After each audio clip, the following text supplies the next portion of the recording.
ኢትዮጵያውያን ነው የሚባለው። ኦሮሞ፣ አማራ ምናምን ልትለው አትችልም።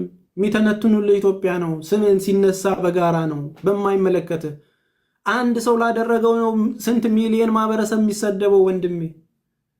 ይሄ ነው መቆጣጠር የሚከብደው። እንደዚህ ክፉ ሆኖ የተፈጠሩ ግለሰቦች የሚመጡበት መንገድ በዘር በሃይማኖት በአካባቢ ሲሆን ነው ከባድ የሚያደርገው። ይሄ ነው ከባድ የሚያደርገው። እንደዚህ አይነት ነገር እኮ መልካም የሚያስቡ ልባቸው መልካም የሆነ እኮ ሰዎች ሳይኖሩ ቀርተው አይደለም እኮ ቤተሰቦች። አደገኛ የሚያደርገው ይህንን ነገር በጋራ በጅምላ ነው የምትጠራው። ሲባል ኦሮሞዎች ትባላለህ። አዎ 86 ብሔረሰብ ነው እንግዲህ 85ቱ ኦሮሞዎች እንዲተደራረጉ ይላሉ። ኦኬ ኦሮሞ ኃላፊነቱን ወሰደ። ስንት የዋህ ኦሮሞ ባለበት፣ ስንት መልካም ኦሮሞ ባለበት፣ ስንት ይህንን ነገር የሚጠየፍ ኦሮሞ ባለበት ግለሰቦች ባደረጉት ስሙን ትወስዳለህ። እሺ ከዛስ አንተ አውርተህ ሳትጨርስ ደግሞ ሌላው ዓለም ኢትዮጵያውያን ብሎ ያካትታል። ኢትዮጵያኖች ተብሎ አሁን እመነኝ አረብ ሀገሮች ሊፈሯችሁ አይደለም ሊሰቀጥጣቸው ይገባል። እንዲያ እያሳየሁ እንዴት ይመን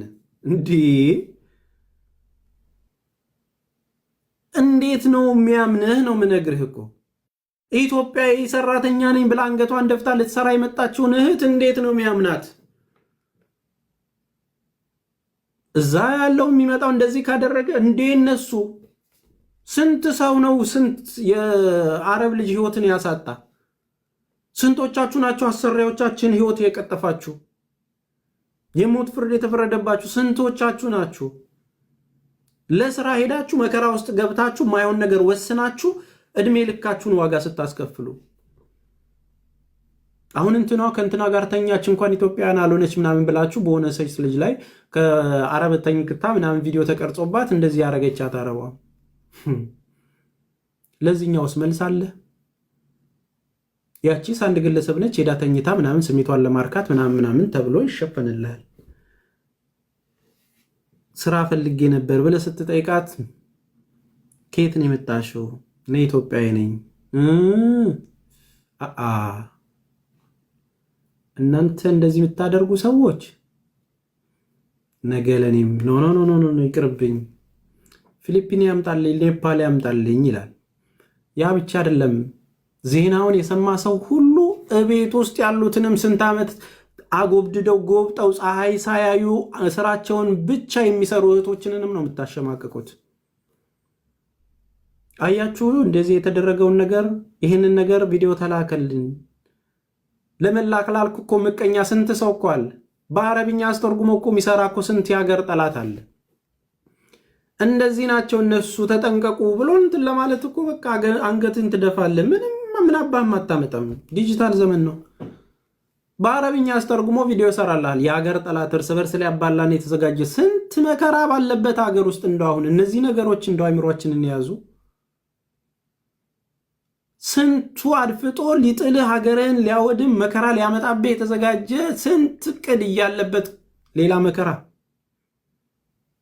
ምን አለ ልጆቹንስ ብታሳርፏቸው? ምን አለ ተሰደው በስራቸው ላይ ብቻ ጎብጠው የሚሰሩት ቤተሰባቸውን የሚሰሩ ልጆቻቸውን የሚያሳድጉትን ብታያቸው? ምን አለ እነዛን ስንት ዓመት ሙሉ እግራቸው እያበጠ ደም እየተፉ ታሞ ወደ ሆስፒታል መሄድ አቅቷቸው ህገወጥ ሆናችኋል ተብለው መከራ እየበሉ ያሉ እህት ወንድሞቻችሁን ብታስቡ? ምን አለ ይህንን ነውራችሁን እንደ ትልቅ ጀብድነት ሚዲያ ላይ ባታመጡት? ይሄ ነገር ሲከናወንስ ቁጭ ብላችሁ ሚዲያው ላይ የምታዩ ሰዎች እንዴት ነው ችላችሁ እንትን የምትሉት? አድርግ የሚለውን በአራት ማዕዘን ቪዲዮ ውስጥ እንደዚህ ሰው ተቀምጦ ቤታችሁን ከፍታችሁ ከፍ አርገው ጽቅ አርገው እያልክ ባካችሁ መኖር ፈልጋለሁ እያለ ኧረ በመድኃኔዓለም ኧረ የምንናገረውን አጣን እኮ እኛ ቃል አጣን እኮ። እግዚአብሔርን ደፍሬ ማውራት ስላለብኝ ነው ይህንን ማወራው። የነገ መከራው በአንድ ሰው ስለማይቆም ነው ይህንን የምነግርህ። አንገቴን ሳልደፋ ቀርቼ አይደለም። ይሄ ነውር ዝም ብዬ ባልፈው የሚያመጣውን ጦስ ስለሚታየ ነው ዛሬ ፊት ለፊት ወጥቼ የምነግርህ። መልኩን የያዘ ብለህ የምታስበው ነገር እነንትና አደረጉት ብለህ ስም የምትሰጠው ነገር በዛ አይቆምም። አዎ እነንትና የሚባሉ ከእንትን ማህበረሰብ የመጡ አድርገውታል። አዎ የዚህ ቋንቋ ተናጋሪ ክፉ የሆኑ ሰዎች አድርገውታል። አዎ የትም የሚካድ ነገር አይደለም። ሲያልፍ ግን ኢትዮጵያዊ ነህ፣ ስም የሚነሳው እንደ ኢትዮጵያዊ ነው። ሲያልፍ ግን ይሄ ነገር ደግሞ ቤትን ያንኳኳል። በአንድ መንደር የሚቆም አይደለም። አደገኛ ልምምድ ነው። የሰው ልጅ ክቡር የሆነውን በአላህ ስራ በእግዚአብሔር ፍጥረት በእጁ በራሱ አምሳል የተፈጠረውን ክቡር ሰው ለመኖር ሰርቫይቭ የሚያደርግን እድል ባገኙ ጉልበተኞች ብቻ አንገቱ ተዘግዝቆ ሲታረድ መናገር ካልቻልክ አንተ የሰው ፍጡር አይደለህም። አንተ የሰው ፍጡር አይደለህም። ያንን ያደረገውን ነገር ባደረገው ልክ ለማስቀጣት እንቅልፍ የምታጣ ካልሆነ አንተ የሰው ፍጡር አይደለህም። ማውገዝ ብቻ መፍትሄ አይሆንም። ለመያዝ የሚከፈለው ኮስት ተከፍሎ እነዛ ሰዎች ማንቆርታቸው ተይዞ መውጣት አለበት። ይሄ ነገር በቃ እንዲባል ይሄንን ነገር ያደረጉት ያውም በፍጥነት መፈልገው በኦሮሞ ልጆች እነኛ ልጆች ተይዘው እንዲመጡ ነው ፈልገው። እነኛ ልጆች በኦሮሞ ልጆች ተሰብስበው ካሉበት ተለቃቅመው ኦሮሞ ይሄ አይደለም፣ ስም አትስጡት፣ ይሄ የግለሰብ ባህሪ ነው፣ ይሄን ክፉ ሰው እኛም እንቃወማለን ብለህ አንጠልጥለ ስታመጣልኝ ጀግና እላለሁ። መሳተፍ ካለብኝ ማገዝ ካለብኝ ህይወቴንም መስጠት ይችላል። በሚፈለገው ልክ እነዛ ለህግ እንዲቀርቡ ማድረግ ባለብኝ ልክ ይሄው ከፊት አለው። መረጃውን ይዘህ ጆሯቸው ከተያዘ የሚከፈለው ኮስት ተከፍሎ እነዚህ ሰዎች ለህግ መቅረብ አለባቸው። ያ ብቻ አይደለም። በመንደር ተከፋፍለህ ፌመስ ነኝ በሚል ትንንሽ ድብብቆሽ ውስጥ ለሃጭን እያዝረከረክ የምትንተባተብ መንደሬና ጎጠኛ ደግሞ አንተንም እንመጣልሃለን። ይህንን ነውር ነገር መናገር ትተህ በመንደር ተሽወሽቀህ መልክ የምታስይዝ እኛ እንደዚህ እነሱ እንደዚህ እያልክ መንደርን የምትከፋፈል በመንደር የተሰጠ ምንም ነገር የለም።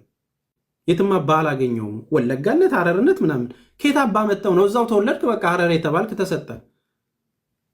ስትፈጠር ሰው ነህ፣ ስትሄድም ሰው ሆነ ነው የምትሄደው። የምትጠየቀው እዛ መቃብር እስከ ገባ በኋላ ፈጣሪ ጋር የምትገናኘው በምድር እያለ ምን ሰራህ ነው። ለኦሮሞ ምን ሰራህ፣ ለአማራ ምን ሰራህ አይደለም። አንተ ድድብ የሰውነት ጥንግህ መለኪያ ምንድን ነው? ሞራል የሚባለው ነገር አለ ወይ ነው። እድሉን ብታገኝ አንተ ይህንን ነገር እንዴት ነው የምታየው ስትባል አረ እግዚኦ ብለህ መናገር ያለብህን ነገር አይ እንደዛ ስለሆነ እንደዛ ሲያደርጉ አሃ ከማል ተወሽቀ እድሉን የምትጠብቅ አደገኛ መርዝ ረጭ የሆንክ ሰው ሚዲያው ላይ ያለህ ማለት ነው። ይህንን ነገር ማውገዝ ካቃተ አንተ የምርም ከነሱ አትሻለም። ጭራሽ ስፕሬድ እያደረክ እንደውም ፊውል የምትለቀው በርቱ የምትለው አንተ ነህ ማለት ነው። ችግሩ አሁን በበጎች መሃል ያሉ ቀበራዎችን መለየት ስለተቸገረ ነው። በእምነት ቦታ ብትሄዱ ተወሽቀው እምነቶችን የሚያሰድቡ መርዝ ሰዎች አሉ። ሙስሊምም ክርስቲያንም ፕሮቴስታንትም ብትለው መከራ የሚያዘንብብህ ማለት ነው። ቄስ ነው ብለህ ሳትጨርስ ዳንሰኛ ሆኖ ታገኘዋለህ። ፓስተር ነው ብለህ ሳትጨርስ አጭበርባሪ ሆኖ ታገኘዋለህ። ኡስታዝ ነው ብለህ ሳትጨርስ ስንቱን መከራ ሲያመጣብህ ታየዋለህ። ታሴት ይሄ ነው እየሆነ ያለው። መሸሸጊያ እኮ አጣን እኮ፣ መደበቂያ አጣን እኮ። የት እንሂድ? በዚህ ስትለው ሌላ፣ በዛ ስትለው ሌላ። መከራችን ከቀን ቀን እየጨመረ ይኸው አሁን አይኑን ሰው ሀገር ቴክኖሎጂውን ለስንት ነገር ይጠቀምበታል። የኛ ደንቆሮ መሃይማን ነፍስ ለማሳጣት 1 2 እያለ 6 ደርሶልሃል። ተዋቸው ይጨራረሱ አይደል?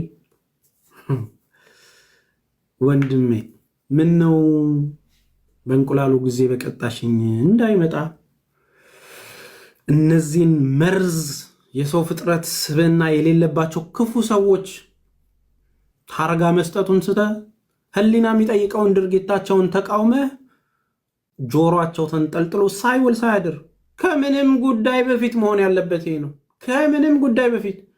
ምክንያቱም አመጣጡን አይተህ ወንድም የምትዘጋጀው የምትጋጨውን የምትጣላውን የሚፈጥረውን ነገር አይተህ ኤስቲሜት ማድረግ ካልቻልክ ኋላ ቀር ነው የምትሆነው። እዚህ ጋር ወይ አንድ ሰው ነው ያደረገው እነንትና ሰድበው ይተውናል በሚለው ማንነት ውስጥ አይደለም መንቀሳቀስ ያለብህ። ይህ እነዚህ ነውረኞች ሳይውል ሳይድር ተሰባስባችሁ እዛ ጋር ባላችሁ ሰውነን ብላችሁ በምታስቡ ከጉልበት ይወጡ አይደላችሁም። ሄዳችሁ እንደዚህ ልጆች መያዝ አለባቸው ማለት መቻል አለብን። ጎጣት ላይ አይ። ስለዚህ አሁን የምፈልገው ሰው እዛ አካባቢ ያላችሁ ሰዎች በሰውነት የምታምኑ ይሄ በገመን አማራ፣ ኦሮሞ፣ እዚህ ወለጋ፣ ሐረርጌ የምትል ድንጋይ ራስን አይደለም የምፈልገው። ተግባባን? እናንተ አላማችሁ ይህንን ስፕሬድ ማድረግ ነው። ያንን የደገፋችሁም ስፕሬድ ያደረጋችሁም እናንተንም እንመጣባችኋለን። እዛ አካባቢ ላይ ያላችሁ እነዚህን ሰዎች የምታውቁ ሰዎች ምን አይነት አካባቢ እንዳሉና በዚህ ነገር ልትተባበሩ የምትችሉ ሰዎች አንዳንድ ቁጥር ጻፉልኝና መፍትሄና ብቻ የትም መሄድ አያስፈልግም። እዛ አካባቢ ያላችሁ በሰውነት የምታምኑ ተውት፣ ዘሩን አማራ፣ ኦሮሞ በሰውነት የምታምኑ ይህንን ነገር መስመር ልታዚዙልን የምትችሉ